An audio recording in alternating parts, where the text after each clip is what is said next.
మీ సంతాన కలను నిజం చేసుకునేందుకు ఈ రోజే 49 సంప్రదించండి 9390501418. జపాన్ వెళ్లాలనుకునే భారతీయులకు ఒక ముఖ్యమైన అప్డేట్. 2026 జూలై 1 నుంచి ప్రపంచవ్యాప్తంగా వీసా ఫీజులను జపాన్ పెంచినప్పటికీ భారతీయులకు మాత్రం పాత ఫీజు ₹500 కొనసాగిస్తోంది. ఈ మార్పులతో పాటు ఇప్పుడు ఈ వీసా విధానం కూడా అందుబాటులోకి వచ్చింది. అయితే భారతీయులకు గతంలో ఉన్న ట్రాన్సిట్ వీసా కేటగిరీని అధికారులు అధికారికంగా రద్దు చేశారు. ఈ మార్పుల నేపథ్యంలో ప్రయాణికులు తమ ప్లాన్స్ లో కొన్ని మార్పులు చేసుకోవాల్సి ఉంటుంది. కొత్త డిజిటల్ అప్లికేషన్ సిస్టమ్ ప్రధానంగా సింగిల్ ఎంట్రీ వీసాల కోసం రూపొందించబడింది. ఇకపై విమానాశ్రయాల్లో లేఓవర్ ఉన్నా సరే భారతీయ ప్రయాణికులు ఖచ్చితంగా షార్ట్ టర్మ్ స్టే వీసా తీసుకోవాల్సి ఉంటుంది. జపాన్ వెళ్లే విద్యార్థులు, ఉద్యోగులకు ఇది చాలా ముఖ్యం. ప్రయాణికుల భద్రతా తనిఖీలను మరింత సులభతరం చేసేందుకు ఆధునిక ఎలక్ట్రానిక్ వ్యవస్థ ద్వారా ఈ మార్పులు చేపట్టారు. దీనివల్ల సందర్శకులందరికీ ముందస్తుగానే స్టాండర్డ్ సెక్యూరిటీ స్క్రీనింగ్ పూర్తవుతుంది. మీరు వీసా కోసం జపాన్ వీసా అప్లికేషన్ సెంటర్ల ద్వారా లేదా ఆన్లైన్లో దరఖాస్తు చేసుకోవచ్చు. ఈ వీసా విధానం ద్వారా 90 రోజుల పాటు పర్యాటకులు జపాన్లో ఉండొచ్చు. ప్రయాణానికి కనీసం 3 నెలల ముందే దరఖాస్తు చేసుకోవడం మంచిది.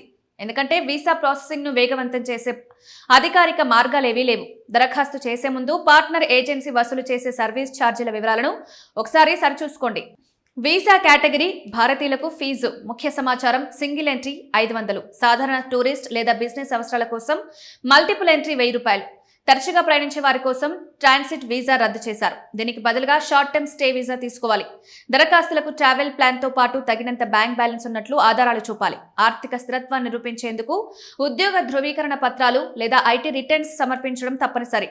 మీ పర్యటన ఉద్దేశాన్ని వివరిస్తూ ఒక స్పష్టమైన కవర్ లెటర్ రాస్తే వీసా ఫైల్కు బలం చేకూరుతుంది.